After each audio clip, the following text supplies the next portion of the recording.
नमस्कार. वेद विकासाचा 24 तास घडामोडींमध्ये आपलं स्वागत.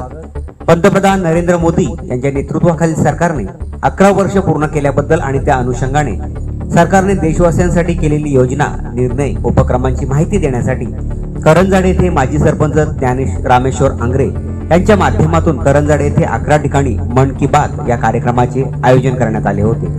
यावेळी असंख्य कार्यकर्ते, विविध संघटना या कार्यक्रमात सहभागी झाल्या होत्या. मन की बात हे संबोधन आज पूर्ण देशभरात प्रसारण होत होतं.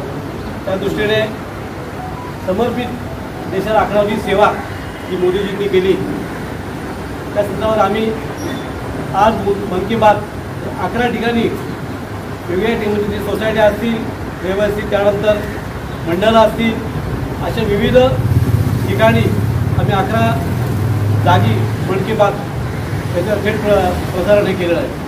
खरं सांगायला अभिमान वाटतो की मोदीजींनी देशासाठी जी सेवा त्यांनी केलेली आहे किंवा जे करत आहेत, त्यांचं ज्या ज्या विविध योजना आहेत किंवा जे कार्य आहे ते मन की बातच्या माध्यमातून आपण बघतोय. प्रत्येक क्षेत्रात शैक्षणिक असेल, सामाजिक असेल, तिकडे अगदी संरक्षण विषय असेल, ज्या ज्या काही योजना मोदीजींनी आज तिकडे प्रत्यक्ष अंमलात आणलेल्या आहेत, त्या शेवटच्या घटकावर कशा पोचवता येतील त्यासाठी आम्ही सगळे हे याच्या माध्यमातून पुढे आम्ही जातो.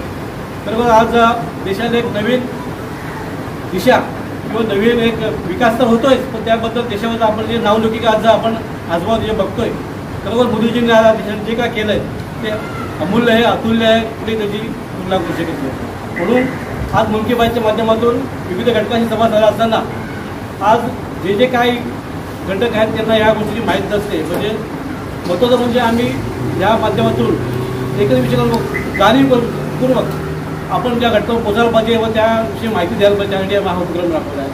जनजागृती करणं हे महत्त्वाचं आहे. योजना कुठल्या स्वरूपाच्या आणि कशा स्वरूपाच्या ह्या सांगणं महत्त्वाचं आहे.